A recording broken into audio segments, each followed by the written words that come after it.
Para kadang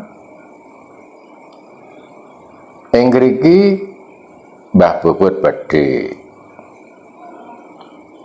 nularaken bab suluk pedalangan ingkang kapethik saking Wedatama Serat Winanti.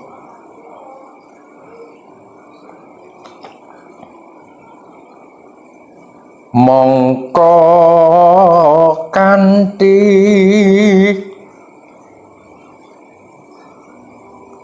netumu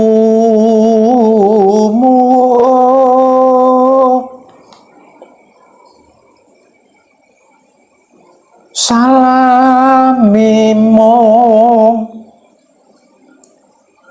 awas eling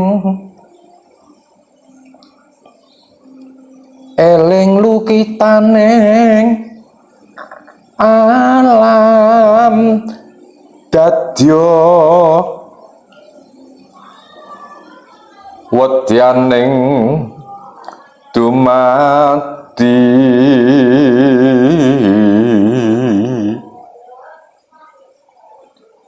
supadya nirsinangsoyo yiku rumeksaning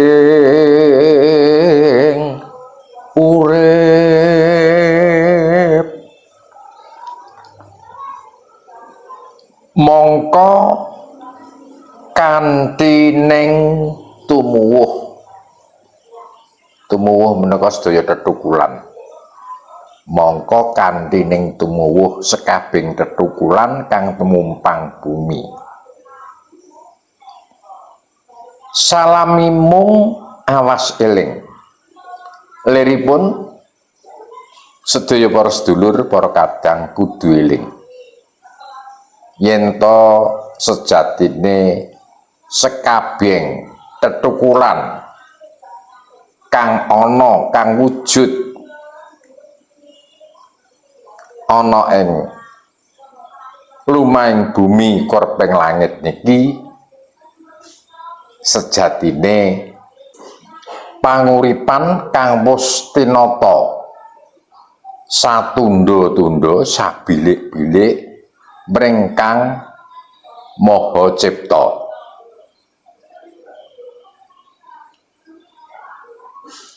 Eling lukitaning alam sampun kareca bilih isining alam ya kuwi. Eling lukitaning alam dadya wedyaning dumadi, dadya wedya wadya balaning sagung dumadi supadya nirsinangsoyo yiku pangreksaning urip. Menawi dipun ringkes pupuh kinanthi menika sekabehing pra menungsa kudu tansah rumeksa njaga murih lestarining sen isining alam iki kabeh kang wujud tetukulan wit-witan beribran gegremetan kang rumangkang ana sak isining bumi iki kabeh. Krana manungsa ingkang dipun paringi sifat genep mring Gusti Kang Mahataya. Bilih manungsa sampun saged njaga isining alam kabeh iki, tegese iso ngreksa marang uripe. Uripe sapa? Uripe dhewe. Wonten pepatah sastra Jendra Ayuningrat Pangruwating Diyu niku ora iso diwedharake. Marga para manungsa para titah yen wis manunggal ing alam, wis nyawijining alam niku tegese manungsa kala wau sampun ngerti dhateng sangkan paraning dumadi. Jagat kahanane bakal tentrem, ayem, awit ora ana wong sing li cinali do winada tol ginantol nyalahake kono nyalahake kene nyaji kono nyaji kene pating telulung pating brengok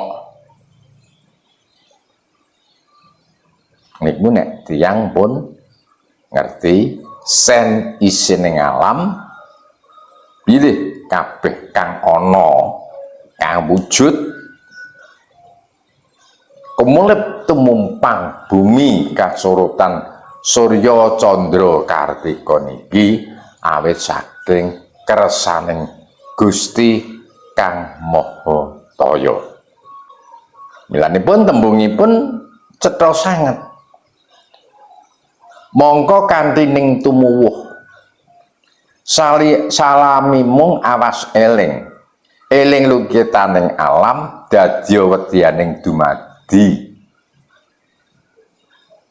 Dadi wadya balaning urip sagung dumadi. Dadi wadya balaning sagung dumadi. Supadya nir sinangsaya yiku pangreksane urip. Dadi kabeh niku urip niku ora kena menang-menangan nggih. Nggih. Urip sapa ira sapa ingsun ora kena. Sebab urip iku wis dikancani ya. Ana kancane ora urip dhewe. Urip njur hadikang hadigung hadiguna ora pareng. Elane tembung ingkang sampun kaweca tiyang kathah niku yen sira banter aja nglanjangi, sira landhep aja natoni. Nek sira pinter aja ngakali. Dadi pinter iku kudu piguna lan migunani tumrap sesamaning urip. Welas asih karo sesamaning urip. Tepa sarira, mulat sarira ngrasa wani, peradapane kudu jelas, tata kramane kudu cetha. Urip niku kudu rukun.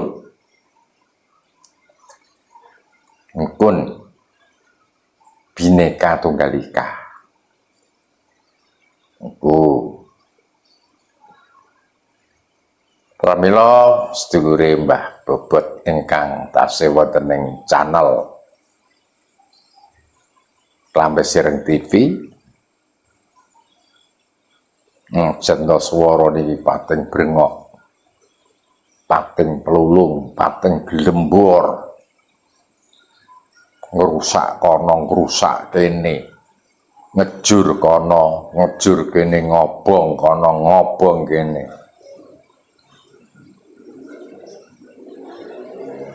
Monggo slametake marang awake dhewe-dhewe wae. Slametake awake dhewe-dhewe. Ampun anut grubyuk ora ngerti rembug, rubuh-rubuh gedang.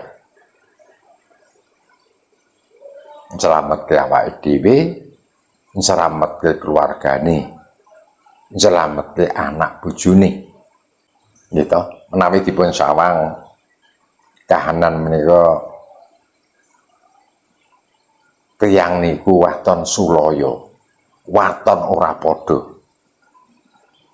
Rebutan jabatan, rebutan bondo,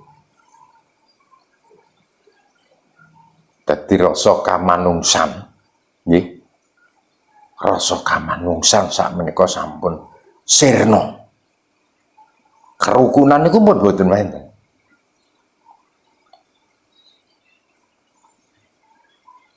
inti sarine mung kepengin ngerampok njaluk maling ngerampok njaluk maling njaluk ngerampok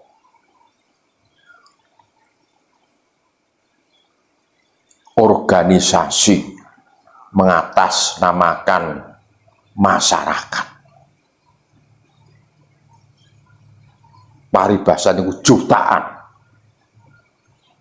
organisasi iki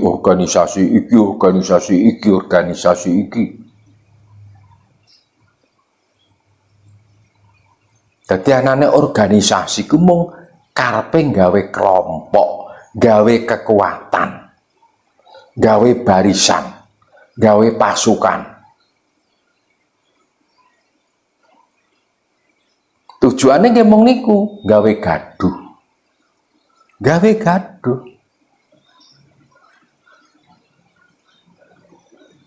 bentuk organisasi napa kemawon gawe gaduh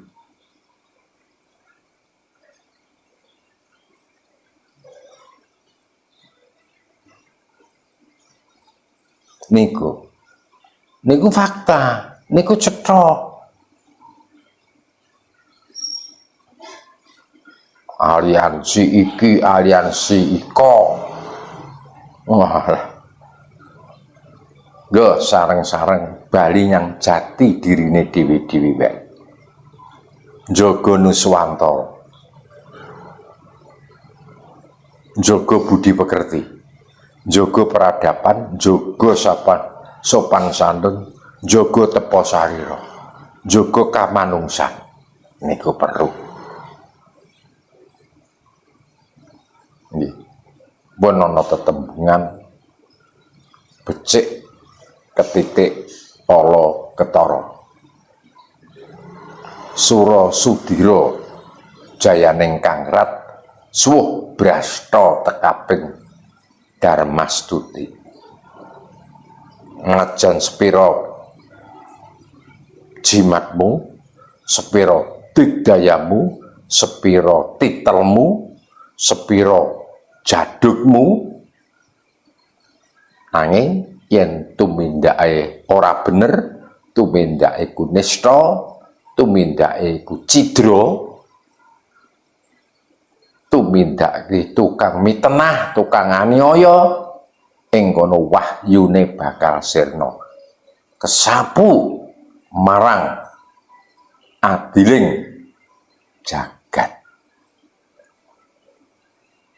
adile alam titeni mawon golek katenteman dewi-dewi mawon nggih kula kinten cekap kados niku sedaya ingkang sampun kepareng midhangetaken mugi tansah sami rahayu sak kulawangsane sak keluargane rahayu kang sami pinanggih nuwun